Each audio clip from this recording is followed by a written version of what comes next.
이튿날 천부장은 유대인들이 무슨 일로 그를 고발하는지 진상을 알고자 하여 그 결박을 풀고 명하여 제사장들과 온 공회를 모으고 바울을 데리고 내려가서 그들 앞에 세우니라. 바울이 공회를 주목하여 이르되, 여러분 형제들아, 오늘까지 나는 범사의 양심을 따라 하나님을 섬겼노라. 대제사장 아나니아가 바울 곁에 서 있는 사람들에게 그 입을 치라 명하니, 회칠한 담이여, 하나님이 너를 치시리로다. 내가 나를 율법대로 심판한다고 앉아서 율법을 어기고 나를 치라 하느냐? 곁에 선 사람들이 말하되, 하나님의 대제사장을 네가 욕하느냐? 형제들아, 나는 그가 대제사장인 줄 알지 못하였노라. 기록하였으되 너의 백성의 관리를 비방하지 말라 하였느니라. 바울이 그중 일부는 사두개인이요 다른 일부는 바리새인인 줄 알고 공회에서 외쳐 이르되, 여러분 형제들아, 나는 바리새인이요 또 바리새인의 아들이라. 죽은 자의 소망 곧 부활로 말미암아 내가 신문을 받노라. 그 말을 한즉 바리새인과 사두개인 사이에 다툼이 생겨 무리가 나누어지니, 이는 사두개인은 부활도 없고 천사도 없고 영도 없다 하고 바리새인은 다 있다 함이라. 크게 떠들세 바리새인 편에서 몇 서기관이 일어나 다투어 이르되, 우리가 이 사람을 보니 악한 것이 없도다. 혹 영이나 혹 천사가 그에게 말하였으면 어찌하겠느냐? 큰 분쟁이 생기니 천부장은 바울이 그들에게 찢겨질까 하여 군인을 명하여 내려가 무리 가운데서 빼앗아 가지고 영내로 들어가라 하니라. 그날 밤에 주께서 바울 곁에 서서 이르시되, 담대하라. 네가 예루살렘에서 나의 일을 증언한 것 같이 로마에서도 증언하여야 하리라. 안녕하세요. 행복한 아침 묵상으로 인사를 드립니다. 여러분, 유퀴즈 온더블럭이라는 프로그램이 있습니다. 유재석 씨와 조세호 씨가 진행하는 프로그램이죠. 예전에 배우 신하균 씨가 출연해서 이런저런 이야기를 나누다가 맨 마지막에 진행자들이 이러한 좀 난처한 질문을 던졌습니다. 어떠한 질문이었냐면, 만약 신이 당신의 옆집에 산다면, 그래서 그 신에게 딱 한 가지 부탁만 할 수 있다면 신하균 씨는 무슨 부탁을 하시겠습니까? 라는 질문이었습니다. 만약에 여러분 같으면 이런 질문을 받았다. 여러분 옆집에 신이 있다. 그 신이 여러분들의 부탁을 하나만 들어줄 수 있다면 여러분 무엇을 부탁하시겠습니까? 이 신하균 씨는 이런 답을 했습니다. 이사가지 마세요. 이사가지 않는다면 내가 언제든지 찾아가서 그에게 지혜를 구할 수도 있고 부탁을 할 수도 있고 문제를 상담할 수도 있기 때문에 이사가지 마세요 라고 이야기를 했을 것이다 라고 말합니다. 너무나 지혜로운 답변입니다. 저는 이 이야기를 들으면서 문득 이런 생각을 했습니다. 여러분 그거 아십니까? 이미 주님께서는, 이미 신이 되시는 아버지 하나님께서는 우리와 늘 함께 계신다는 사실을, 마태복음 1장 23절 말씀에 보면 분명히 이렇게 말씀하죠. 보라, 처녀가 잉태하여 아들을 낳을 것이요 그의 이름을 임마누엘이라 하리라 하셨으니, 이는 번역한즉 하나님이 우리와 함께 하시다. 하나님이 우리와 함께 하시다. 하나님에게 가서 우리를 떠나가지 마십시오, 이사가지 마십시오 부탁할 이유도 없습니다. 이미 하나님이 우리를 위하여 찾아오셨고 우리와 함께 하신다는 것이죠. 그렇기 때문에 우리가 이 사실을 믿고 알고 있다면 우리는 매일매일의 삶이 어떠한 삶이겠습니까? 주님 앞에 나아가 지혜를 구하고 주님 앞에 나아가 우리의 어려운 부분들을 상담할 수 있는 그러한 삶을 우리는 살 수 있을 것입니다.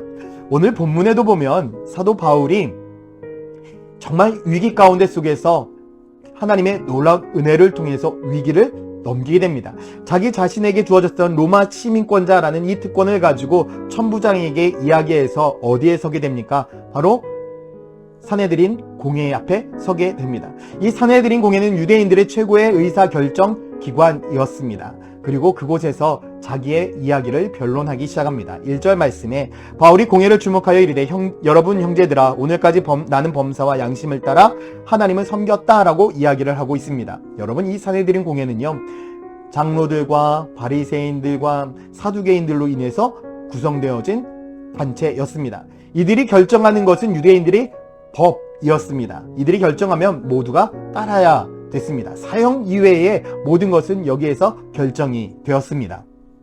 그러다 보니 이들의 권력은 대단했죠. 여러분, 분명 바리새인들도 속해 있었습니다. 그리고 바울도 바리새인이었습니다. 그래서 무엇이라고 이야기를 시작한 것입니까? 형제들아 라고 이야기를 시작을 한 것입니다. 그러면서 나는 지금까지 단 한 번의 양심에 꺼리낀 일을 한 적이 없다. 그리고 하나님의 말씀을 떠나서도 살아간 적이 없다라고 다 이야기를 합니다. 그리고 심지어는 자기의 이야기를 하는데도 기록된 말씀을 가지고 이야기를 하죠. 5절 말씀에 바울이 이르되 형제들아 나는 그가 대제사장인 줄 알지 못하였노라. 기록하였을 때 너희 백성의 관리를 비방하지 말라 하였느니라. 계속해서 무엇을 가지고 이야기합니까? 기록된 말씀을 가지고 이야기를 하고 있습니다. 사도 바울은 지금까지 자기 자신이 하나님의 말씀에서 벗어나지 않았다. 하나님의 말씀을 지키면서 살아왔다는 것을 계속해서 변론하고 있습니다. 여러분, 이러한 지혜가 어디에서 나왔을까요? 사도 바울이 계속해서 누구와 함께 했기 때문에, 하나님과 함께 했기 때문입니다. 잠언 2장 6절 말씀에도 대저 여호와는 지혜를 주시며 지식과 명철을 그 입에서 내십니다 라고 분명히 말씀을 하고 있습니다. 우리의 삶이 아무리 힘들고 어려움에 처해 있다 할지라도요, 우리가 하나님과 함께 하고 있다면 우리는 위기를 벗어날 수 있는 지혜와 은혜를 경험할 수 있습니다. 하나님이 우리를 지키시고 보호하시고 인도하시기 때문입니다.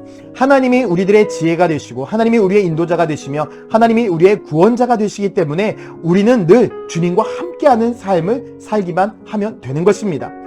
우리가 주님 곁에 있기만 한다면, 내가 주님 옆에 있기로 결단만 한다면 주님께서는 우리를 늘 지키시고 보호하시고 인도하십니다. 여러분, 잊지 마십시오. 우리가 지금 위기 가운데 있습니까? 문제 앞에 서 있습니까? 두려워하지 마십시오.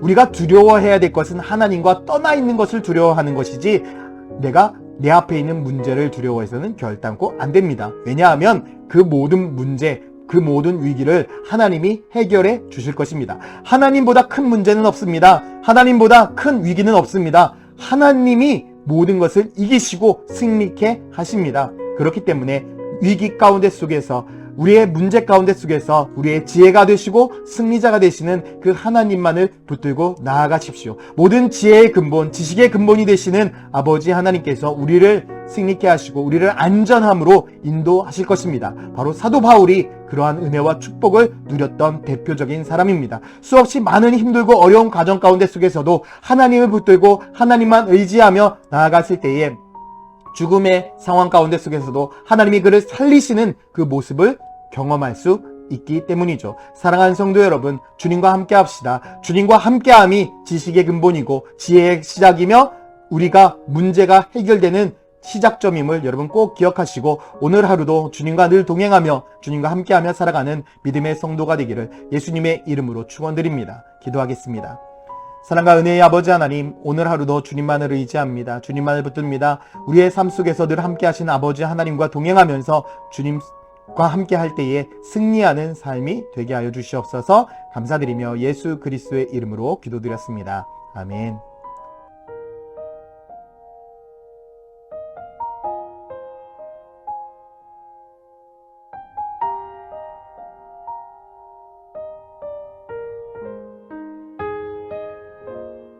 하늘을 볼 겨를도 없이 정신없이 세상을 살다가 마음의 먹먹함이 내 삶을 짓누를 때 그제서야 주님을 찾습니다. 행복을 느낄 겨를도 없이